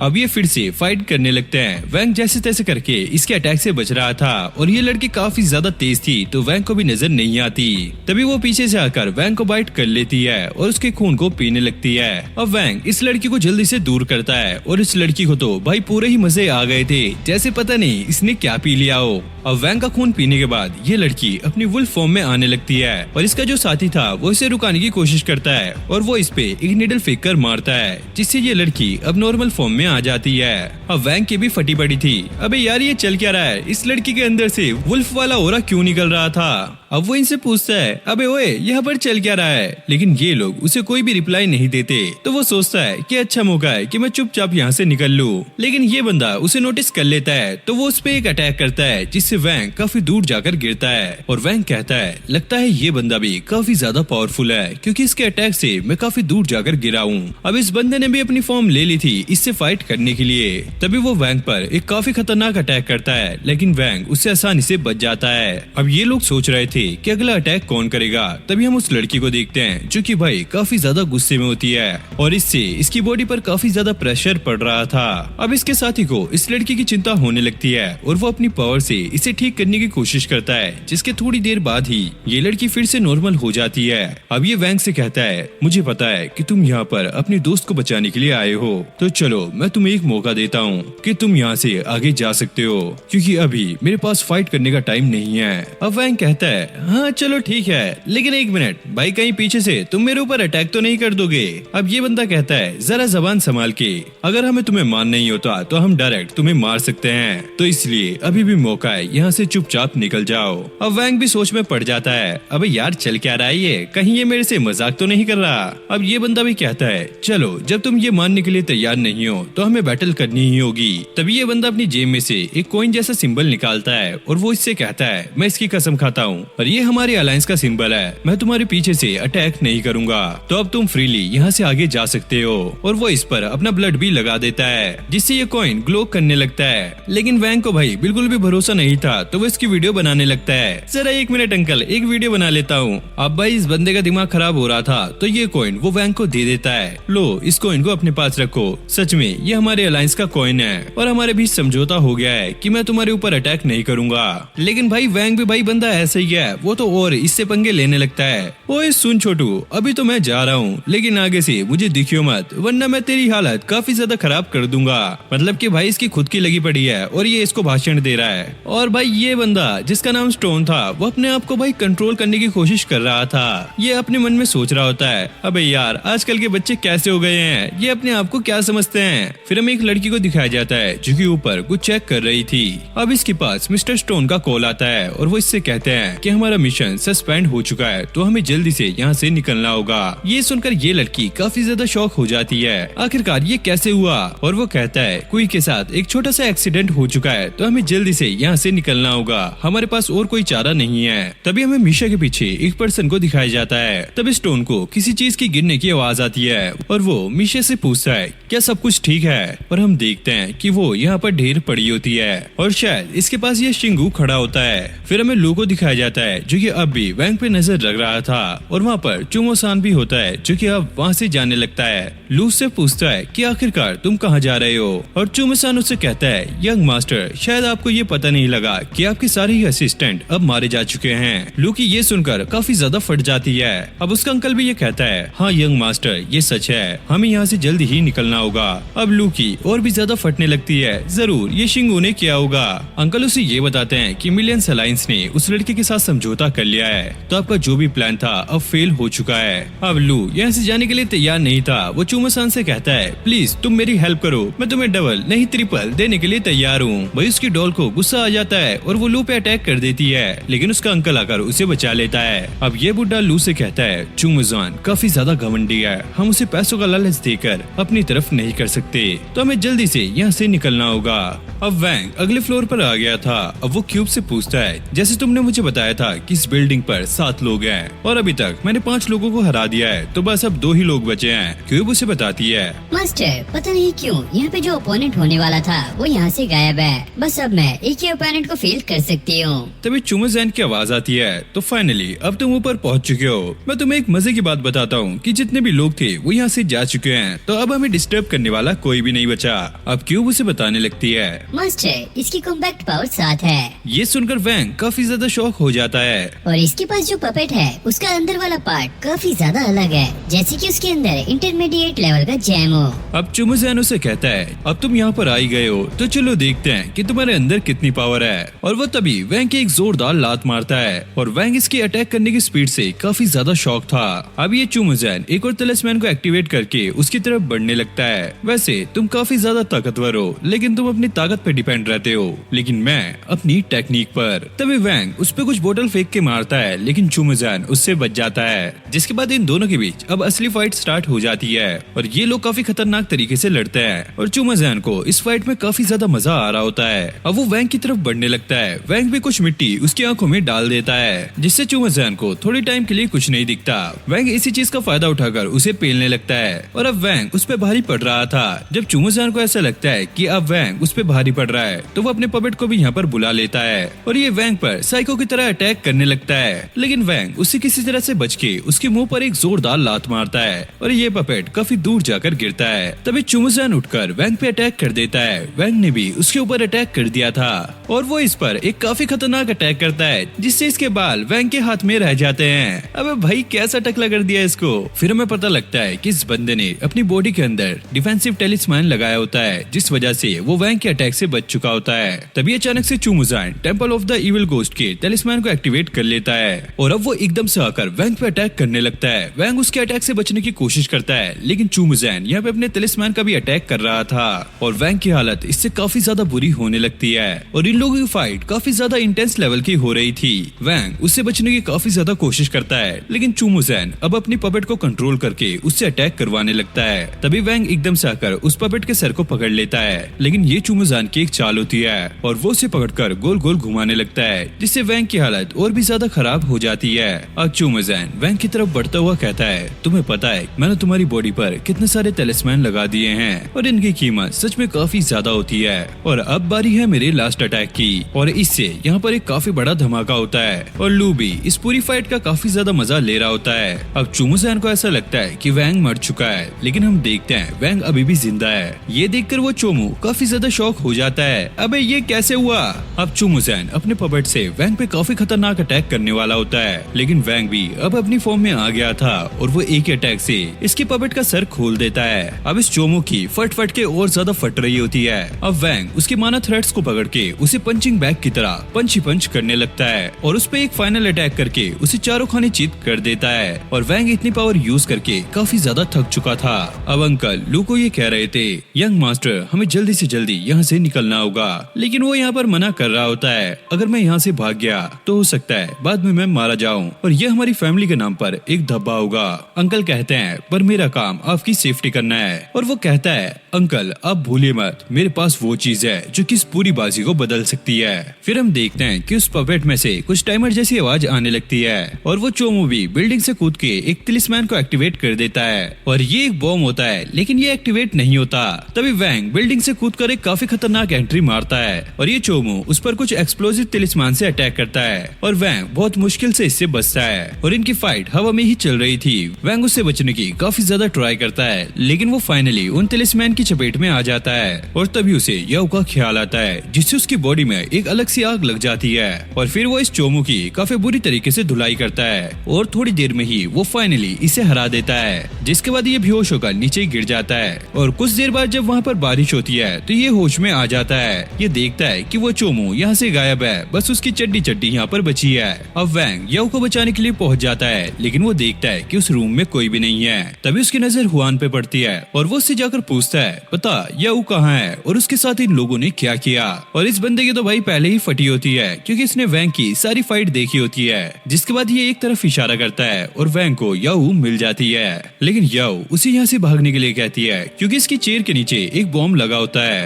वैंग कहता है तुम चिंता मत करो, लेकिन तभी लू इनका रूम लॉक कर देता है। अब तुम लोग यहाँ से भाग नहीं सकते और वैसे भी ये रूम चुमुसान द्वारा मॉडिफाइड है, तो अब तुम दोनों अपनी मौत का इंतजार करो। और वो जो टाइम बॉम्ब होता है वो भी अब एक्टिवेट हो जाता है। क्यूब कहती है, मास्टर, इस रूम को ऐसा मॉडिफाइड किया गया है कि यहाँ पर आप अपने टेलीपोर्टेशन का इस्तेमाल भी नहीं कर सकते। और वैंग उससे पूछता है कैसे किसी तरीके से डिफ्यूज किया जा सकता है। हाँ, क्यों नहीं, आप इसकी वायर्स को काट के इसी क्यूब के अंदर डाल दीजिए और ये बॉम्ब क्यूब के अंदर ही फटेगा। और वैंग ऐसा ही करता है, लेकिन जब ये बॉम्ब क्यूब के अंदर फटता है तो इसका असर वैंग को भी काफी बुरी तरीके से होता है और क्यूब के अंदर की हालात भी काफी ज्यादा बुरी होती है। अब लू भी गुस्से में अंदर आ जाता है, आखिरकार ये बॉम्ब फटा क्यों नहीं, लेकिन कोई बात नहीं, अब तुम मुझसे नहीं बचोगे। अब अंकल लू को आकर बताते हैं, यंग मास्टर, हमें जल्दी से यहाँ से निकल जाना चाहिए क्योंकि असली खतरा अब यहाँ पर आ चुका है। जिसके बाद ये लोग यहाँ से भाग जाते हैं और वैंग को भी होश आ गया था, लेकिन लू यहाँ पर बेहोश हो जाती है। तभी वहाँ पे एंट्री होती है शिंगू की, जो कि वैंग से आकर कहता है तुम इसको नहीं बचा सकते, और वो याओ को लेके यहाँ से टेलीपोर्ट हो जाता है। और वैंग उसे रुकाने की कोशिश करता है, लेकिन वो कहता है तुम तो खुद भी अपनी रक्षा नहीं कर सकते तो तुम इसे कैसे बचाओगे। तभी शिंगू उसे अपने डोमेन में ले आता है और उससे कहता है अभी तुम कुछ नहीं जानते उसकी और सुपर ह्यूमन की दुनिया के बारे में, इन सब के पीछे मैं था और अब से इसका ध्यान मैं रखूंगा। ये कहकर वो यहाँ से चला जाता है और ये सुनकर वैंग तो भाई पूरी तरीके से टूट जाता है। अब वैंग पूरा ठीक हो चुका था, बट वो अपनी पावर की मदद से याओ को नहीं ढूंढ पा रहा था और उसके क्यूब में ब्लास्ट होने की वजह से उसका क्यूब भी ठीक से काम नहीं कर पा रहा था। तभी वहाँ पे एक लड़की आती है जो कि ये क्लेम करती है कि वो लुओ का पता जानती है और वैंग उसके साथ चलने के लिए मान जाता है क्योंकि लुओ ने ही याओ को किडनैप कराया था और वो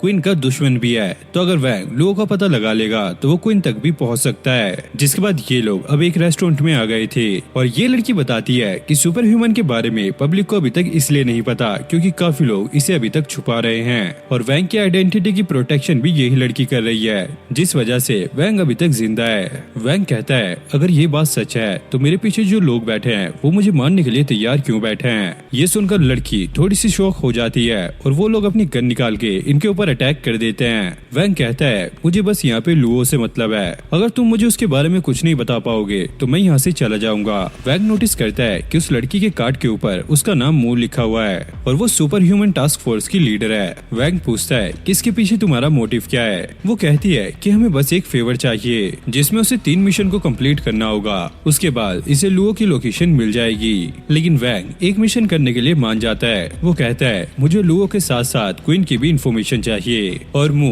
इसके लिए मान जाती है। वो कहती है इसके लिए तुम्हें एक दिन के लिए बॉडीगार्ड बनना होगा और उसके बदले तुम्हें 50,000 अर्थ कॉइंस मिलेंगे। और वो कहती है कि बॉडीगार्ड बनने से पहले तुम्हें एक टेस्ट देना होगा।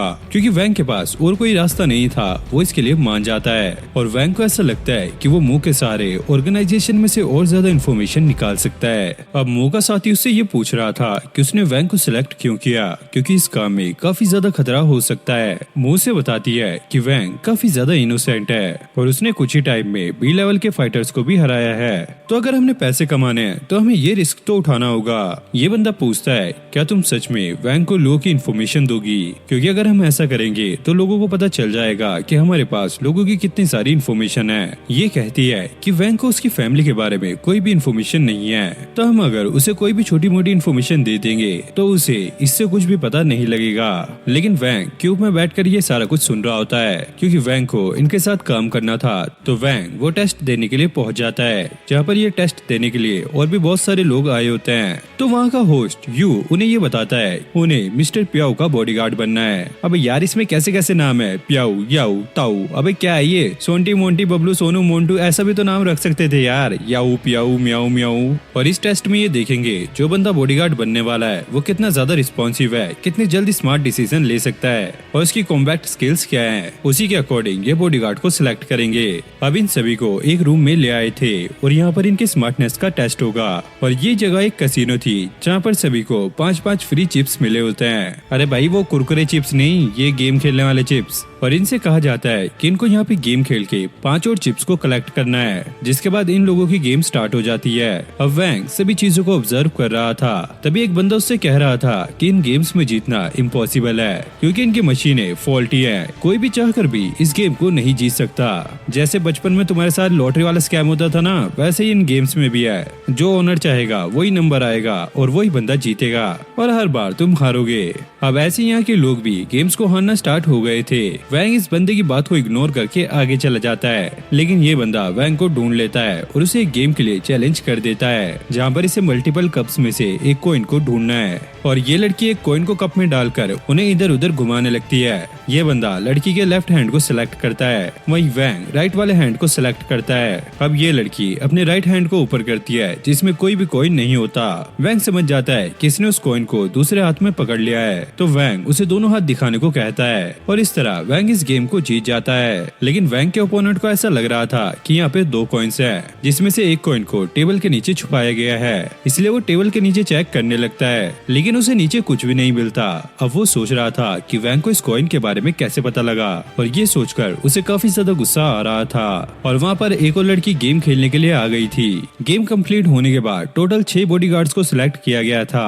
तभी वहाँ पे पियाऊ भी आ जाता है, जिसका इन्हें बॉडीगार्ड बनाया गया है। अब ये इन बॉडीगार्ड्स को रात में एक जगह पे चलने को कहता है। अगर ये रात में वहाँ पर काम करेंगे तो ये उन्हें काफी अच्छा रिवॉर्ड भी दे सकता है। अब यू सबको बताता है कि उन सभी के बॉडीगार्ड बनने पर उनकी एजेंसी को 3 मिलियन अर्थ कॉइन्स दे दिए गए हैं। ये सुनकर वैंग काफी ज्यादा शॉक हो जाता है, क्योंकि भाई उसे खुद 50,000 कॉइन्स मिलने वाले हैं और उसे समझ आ जाता है कि मो इसके साथ स्कैम कर रही है। अब गाड़ी में जाते हुए जैस्मिन उन्हें बताती है रूतरा बैंक्वेट में उन्हें 7 मिशन को कंप्लीट करना है, जिसमें से एक ऑक्शन भी होगा और वहाँ पर पियाऊ को एक चीज चाहिए जो कि एक एंशिएंट मास्क है, और उसे हासिल करने के लिए इन सभी को पियाऊ की मदद करनी होगी। तो वैंग को वहाँ पर ऑब्सीडियन एसेंस की फोटो दिखाई देती है, जो कि उस ऑक्शन की मेन आइटम थी। और वैंग को इसमें इतना इंटरेस्ट इसलिए आ रहा था क्योंकि क्यूब के बंद होने से पहले उसने उसे ऑब्सीडियन के बारे में बताया था। तो वैंग इस मिशन को करने के लिए और ज्यादा एक्साइटेड हो जाता है, क्योंकि लियो की इन्फॉर्मेशन के साथ साथ उसे ऑब्सीडियन के बारे में भी पता लगेगा। फिर ये सभी वैंक्वेट पहुंच जाते हैं, जहाँ पर उन्हें एक वार्म अप गेम खेलने के लिए कहा जाता है, और इसका नाम था द गोल्डन वॉरियर बेल, जिसमें उन्हें एक क्रोकोडाइल के गले में से एक घंटी को लेके आना है। लेकिन मुसीबत की बात यह है कि ये क्रोकोडाइल कोई आम क्रोकोडाइल नहीं है, क्योंकि बायोटेक ने इन्हें इनहेंस करके और ज्यादा ताकतवर बना दिया है। तो ये गेम काफी ज्यादा मुश्किल होगी, और इस गेम को कंप्लीट करने के बदले विनर को गोल्ड बार दी जाएगी, जिससे उनका कॉन्फिडेंस बना रहेगा। और जो भी इन क्रोकोडाइल को हराने में नाकामयाब रहा तो उसे वहीं पर मरना होगा, और जो भी उसके बाद अगला जाएगा उसे 30% एक्स्ट्रा गोल्ड मिलेगा। और इस क्रोकोडाइल को हराने के लिए ये लोग कुछ वेपन्स का इस्तेमाल कर सकते हैं। तब एक बॉडीगार्ड भाला और शील्ड लेकर उस क्रोकोडाइल के पास पहुंच जाता है, और जैसे ही उस पे अटैक करने वाला था क्रोकोडाइल पहले ही उसे खा लेता है, और ये इतना ज्यादा तेज था कि उस बंदे को बचने का मौका ही नहीं मिलता।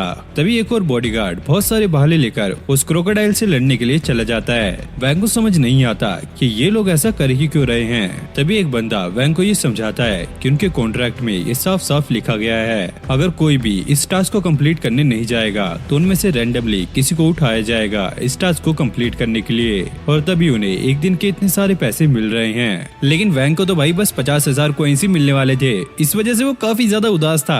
अबे साले चिंदी चोर लोग मुझसे इतना बड़ा खतरा उठवा रहे हैं और मुझे दे रहे हैं सिर्फ 50,000 कॉइन्स। अब ये बॉडीगार्ड क्रोकोडाइल को घायल कर देता है और उससे बचने के लिए इधर उधर कूद रहा था, लेकिन हम देखते हैं कि इस क्रोकोडाइल को अभी तक कुछ नहीं हुआ होता, और वो क्रोकोडाइल अपनी पूंछ से उस बंदे को मार देता है। ये देखकर सभी लोग काफी ज्यादा घबरा जाते हैं, और जो बॉडीगार्ड्स के बॉस थे वो भी अपने बंदों को भेजने से घबरा रहे थे। और ये मोटा पियाऊ अपने बॉडीगार्ड से ये वादा कर रहा होता है जो भी इस क्रोकोडाइल को हराएगा मैं उसकी पेमेंट डबल कर दूंगा। अब एक दूसरे बंदे का बॉडीगार्ड क्रोकोडाइल से लड़ने के लिए जा रहा होता है, वहीं पियाऊ का बॉडीगार्ड भी क्रोकोडाइल से लड़ने के लिए तैयार हो गया था। अब ये दो बंदे एक क्रोकोडाइल से लड़ने जाए ऐसा तो हो नहीं सकता, इसलिए इन दोनों को पहले आपस में फाइट करनी होगी, और जो जीतेगा वो क्रोकोडाइल से फाइट करने के लिए जा सकता है। अब वैंग ये सोच रहा था अगर पियाऊ का बॉडीगार्ड गोल्ड पॉइजन इस बंदे को हरा भी देगा तो वो क्रोकोडाइल से फाइट कैसे करेगा, क्योंकि उसकी सारी एनर्जी तो यहीं पे खर्च हो जाएगी। वहीं दूसरे बंदे का बॉस ये कह रहा होता है अगर तुम इस फाइट को जीतोगे तो मैं तुम्हें डबल बोनस दूंगा। जिसके बाद इन दोनों की फाइट स्टार्ट हो जाती है। गोल्ड पॉइजन उस बंदे के गले पे काट लेता है और वो इसके खून को चूस लेता है। इसके पास एक ऐसी स्किल है जो कि दूसरे के खून को चूस कर अपनी कॉम्पैक्ट पावर को बढ़ा सकती है, और इसका ओपोनेंट जितना ज्यादा ताकतवर होगा इसकी पावर भी उतनी ज्यादा बढ़ती रहेगी। लेकिन इसका एक साइड इफेक्ट भी है, जब इसका सर खत्म होने लगेगा तो ये लाइटनिंग और ठंड से डरने लगेगा। जिसके बाद गोल्ड पॉइजन बिना किसी हथियार के क्रोकोडाइल से फाइट करने के लिए चला जाता है और वो जंप करके क्रोकोडाइल के एक डेथ किस देता है जिससे उसका सिर कट के अलग हो जाता है। और गोल्ड पॉइजन यहाँ पे जीत गया था और उसे गोल्ड बार भी मिल गई थी। प्याऊ भी इसके लिए काफी ज्यादा खुश था और यू यहाँ पे एक और बीस्ट को बुला लेता है जो कि पिछले वाले से और भी ज्यादा खतरनाक था। अब होस्ट ये बताता है ये जो मॉन्स्टर है ये काफी ज्यादा खतरनाक है, जो भी इसके सामने जाता है ये उसे खा लेता है। अब होस्ट अगले वॉरियर को इसके पास जाने के लिए कहता है ताकि ये फाइट स्टार्ट कर सके, लेकिन वैंग को काफी अजीब फील हो रहा होता है। उसे ऐसा लगता है कि जरूर बीच में कोई गड़बड़ करने वाला है और शायद वो उसी की टीम में से कोई एक है। फिर एक और वॉरियर तलवार लेकर उस मॉन्स्टर से लड़ने के लिए चला जाता है, लेकिन ये मॉन्स्टर उसे इग्नोर कर देता है और साइड में लगे हुए ग्लास पर अटैक कर देता है। ये देखकर सभी लोगों में भगदड़ मच जाती है क्योंकि यही ग्लास सेपरेशन का काम कर रहा था। होस्ट सबको समझाता है कि ये ग्लास काफी ज्यादा मजबूत है तो डरने की जरूरत नहीं है, लेकिन ये मॉन्स्टर अपनी ताकत का इस्तेमाल करके इसके बीच में क्रैक ले आता है। अब ये वॉरियर भी उससे लड़ने के लिए तैयार हो गया था, लेकिन ये मॉन्स्टर इस बंदे को काफी आसानी से मार देता है और इसकी तलवार लेकर उस ग्लास को तोड़ने की ट्राई करता है। अब वैंग समझ गया था कि ये सारा रायता गोल्ड पॉइजन का फैलाया हुआ है, क्योंकि जब वो क्रोकोडाइल से लड़ने के लिए गया था तो उसने केज के अंदर कुछ चीज डाली थी जिससे ये बीस्ट अब आउट ऑफ कंट्रोल हो गया है। हम देखते हैं कि वो ग्लास तोड़कर अब बाहर आ चुका है और ये देखकर लोग और भी ज्यादा डर गए थे। अब ये मॉन्स्टर होस्ट पे अटैक करने वाला था, लेकिन तभी एक गार्ड आकर उस मॉन्स्टर को दूर फेंक देता है। अब इसी बीच वैंग को एक आइडिया आता है और वो ऑब्सीडियन लेने के लिए जा रहा था, लेकिन सिक्योरिटी का एक बंदा उसे रुका लेता है और दूसरे बंदे ने उस बीस्ट को मार दिया था, जिसके बाद ये ऑक्शन दोबारा से स्टार्ट हो जाता है। वैंग नोटिस करता है कि उनकी टीम का एक बंदा गायब है। अब उसी जगह के एक कोने पर काफी सारे सिक्योरिटी गार्ड्स घूम रहे थे जो कि लाइट जाने की वजह से यहाँ की चीजों को चेक कर रहे थे। तभी वैंग की टीम की एक लड़की आकर इन लोगों को ठिकाने लगा देती है और यहाँ के सारे कैमरों को भी बंद कर देती है, जिसके बाद वो एक सीक्रेट रूम में पहुंच जाती है। लेकिन जैसे ही वो अंदर पहुंचती है तो वो देखती है कि पहले से ही एक बंदा उसका इंतजार कर रहा है जो कि सिक्योरिटी को भी वहाँ पर बुला लेता है और सही टाइम पर वैंग भी वहाँ पर पहुंच जाता है। अब इस लड़की और ओपोनेंट में काफी खतरनाक फाइट चलती है और ये दोनों ही एक दूसरे को बराबरी की टक्कर दे रहे थे और वहाँ पर और सिक्योरिटी गार्ड्स भी आ जाते हैं जिन्हें ये लड़की काफी आसानी से हरा देती है। इसी मौके का फायदा उठाकर वो ओपोनेंट इस लड़की पे अटैक करने वाला होता है, लेकिन वैंग आकर उसके अटैक को रोक लेता है। अब ये लड़की वैंग से पूछ रही थी कि तुम यहाँ पर क्या कर रहे हो? अरे मैं तो यहाँ पे बाथरूम ढूंढ रहा था, छोटी बच्ची हो क्या? और इसी बीच इन दोनों की ऐसी ही फाइट स्टार्ट हो जाती है। अब वो बंदा दोबारा से इन पे अटैक करने वाला होता है, लेकिन वैंग उसे बेहोश कर देता है। वो लड़की वैंग से पूछती है तुम मेरे दोस्त हो या फिर दुश्मन? वैंग कहता है दरअसल मैं आपका बॉडीगार्ड हूँ। और वैंग को ये अब इसलिए पता लगा था क्योंकि इसी लड़की ने उसे हायर किया है और वो हमेशा अपने बॉडीगार्ड के पीछे चलते हैं, तो इसलिए वैंग को समझ आ गया था कि यही उसकी बॉस है। जिसके बाद ये ट्रेसर ढूंढने के लिए चले जाते हैं, लेकिन इनको वहाँ पर कुछ भी नहीं मिलता। वैंग लड़की से कहता है अगर मैं तुम्हें उसकी लोकेशन बता दूं तो तुम्हें मुझे बाहर निकलने का रास्ता बताना होगा, लेकिन तभी उन पर फिर से अटैक हो जाता है और वैंग जिया को बचा लेता है। हम देखते हैं कि वहाँ के ऑफिसर सिक्योरिटी को लेकर उन्हें पकड़ने के लिए आए होते हैं। अब जैसे ये वैंग की तरफ फ्लैश ग्रेनेड फेंकने लगते हैं, वैंग उसे उन्हीं की तरफ फेंक देता है और जैसी फ्लैश होती है ये इस चीज का फायदा उठाकर यहाँ से निकल लेते हैं, लेकिन आगे जाकर ये लोग फंस जाते हैं। एक बंदा दीवार तोड़ के वैंग पे अटैक कर देता है और दूसरी तरफ जिया भी दूसरे बंदे से फाइट कर रही थी। अब वो लोग इन दोनों पर काफी ज्यादा भारी पड़ रहे थे, तो वैंग उनसे बचने के लिए नकली ग्रेनेड फेंक देता है और इन लोगों की फिर से फट जाती है और इसी चीज का फायदा उठाकर ये यहाँ से निकल लेते हैं। अब ये लोग एक कमरे में आ गए थे। जिया वैंग से ये पूछती है अगर मैं तुम्हारे साथ ना होती तो क्या तुम वहाँ से बच के भाग जाते?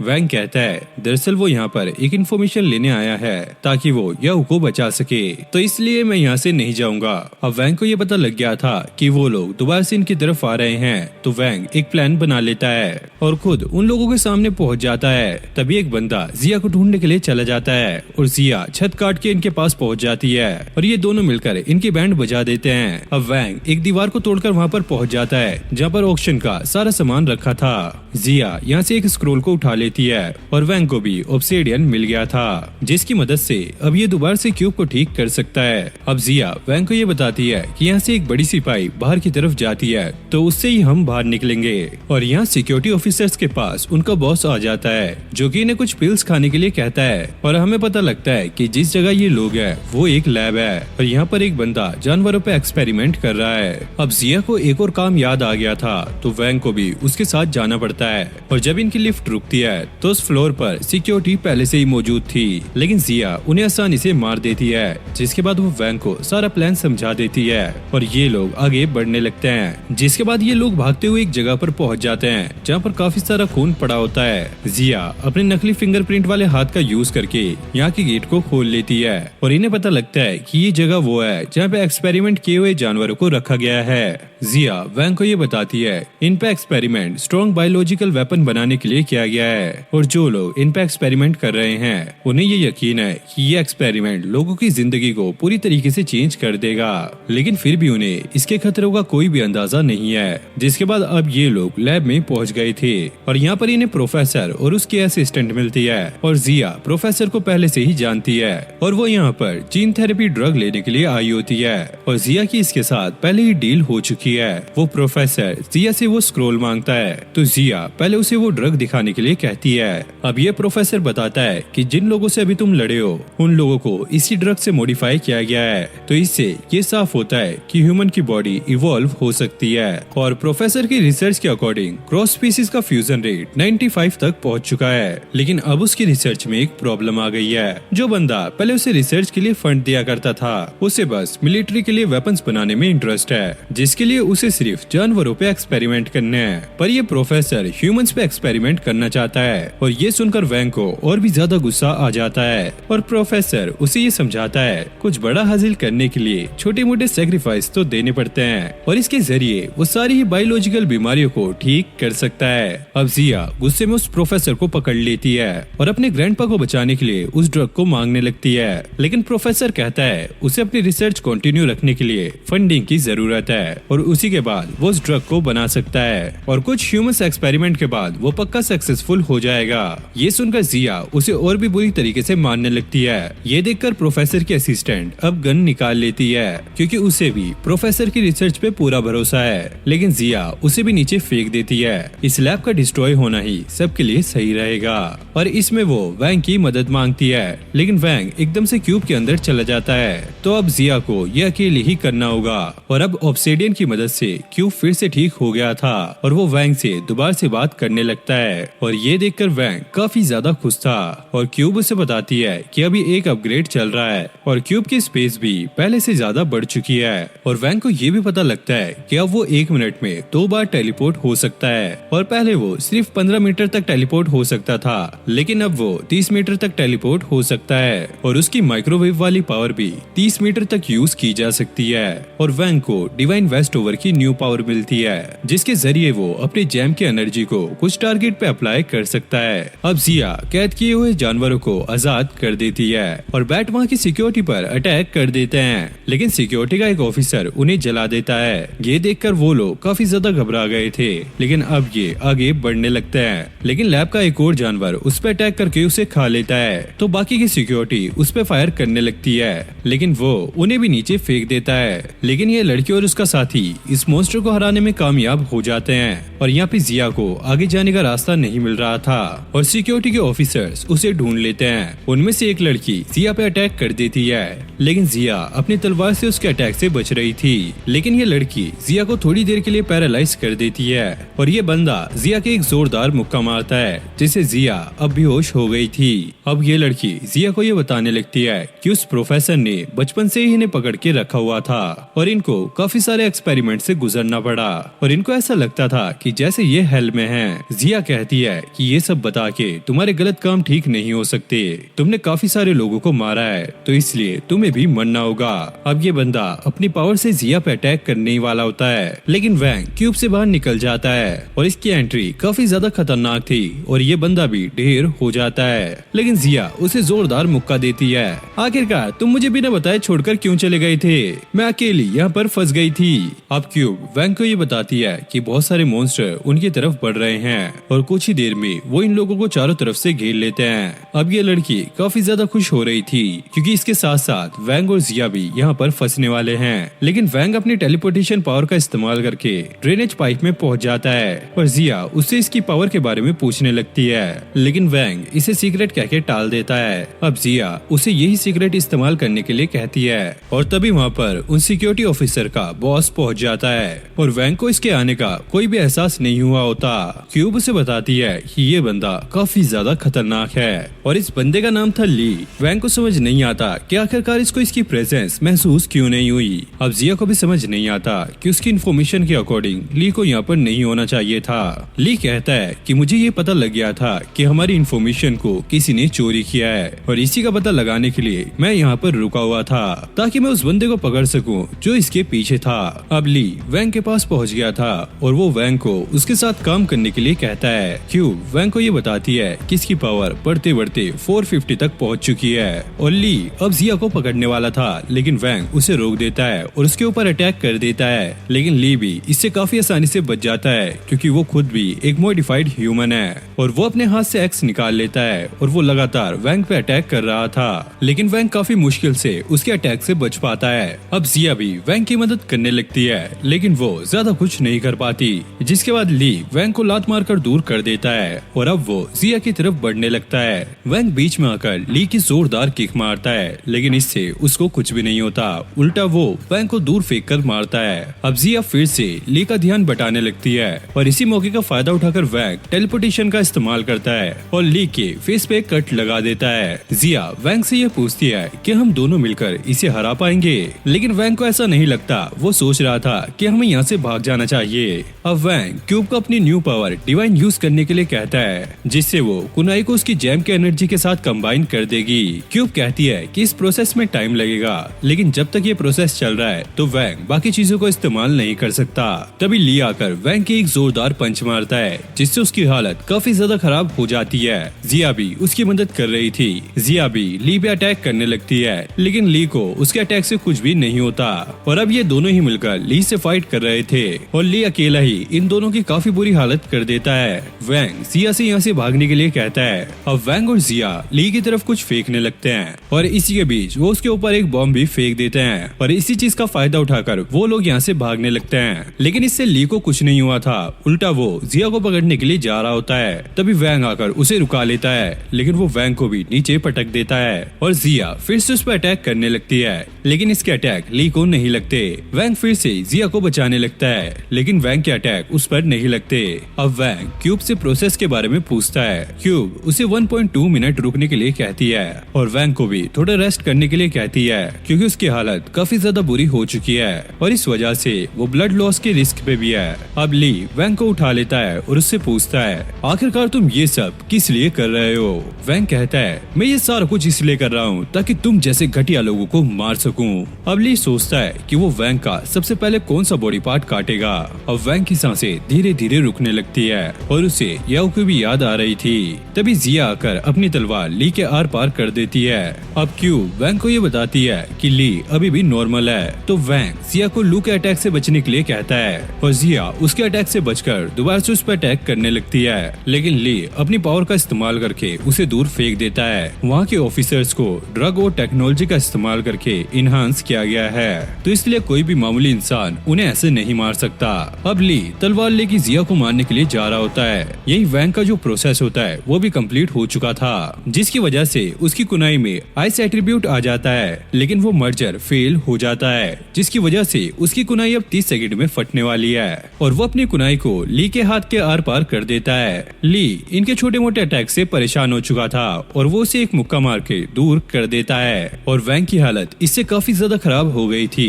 जिया भी वैंग के पास पहुंच चुकी थी। अब ली जैसे उस कुनाई को बाहर निकालता है वो एक्सप्लोड हो जाती है, जिससे आसपास की पूरी जगह फ्रीज हो जाती है और ली भी इसी में फ्रीज हो गया था। इन दोनों का ऐसा लगता है कि ये लोग जीत चुके हैं, लेकिन क्यूब वैंग को ये बताती है कि ली की पावर और भी ज्यादा बढ़ती जा रही है, जिसके बाद ये लोग यहाँ से भागने लगते हैं और ली की पावर इतनी ज्यादा खतरनाक होती है जिससे ये पूरी जगह अब हिलने लगती है और उसकी पावर का लेवल 585 तक पहुँच चुका था और अब ली आइस से भी बाहर आ चुका था। वैंग जिया को ड्रेनेज सिस्टम से यहाँ से भागने के लिए कहता है, तो वैंग जिया को ड्रेनेज सिस्टम में फेंक देता है और ली भी अपनी पावर को बढ़ाते हुए वैंग की तरफ बढ़ रहा था, लेकिन उसके वहाँ तक पहुँचने से पहले ही वैंग वहाँ से गायब हो गया था।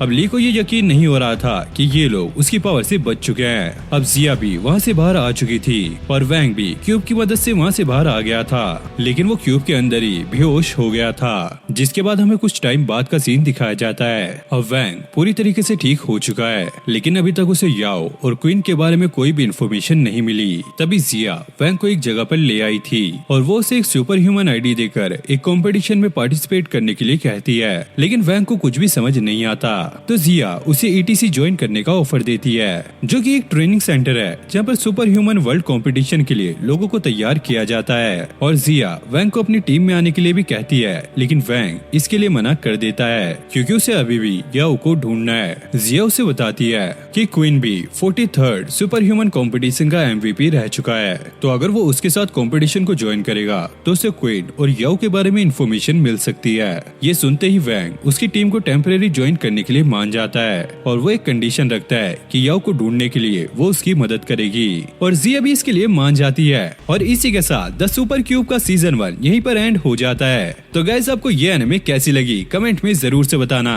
और अगर आप चैनल पे न्यू हो तो वीडियो को लाइक करके चैनल को सब्सक्राइब कर लेना। मैं मिलता हूँ नेक्स्ट वीडियो में, तब तक के लिए okay, take care, bye bye.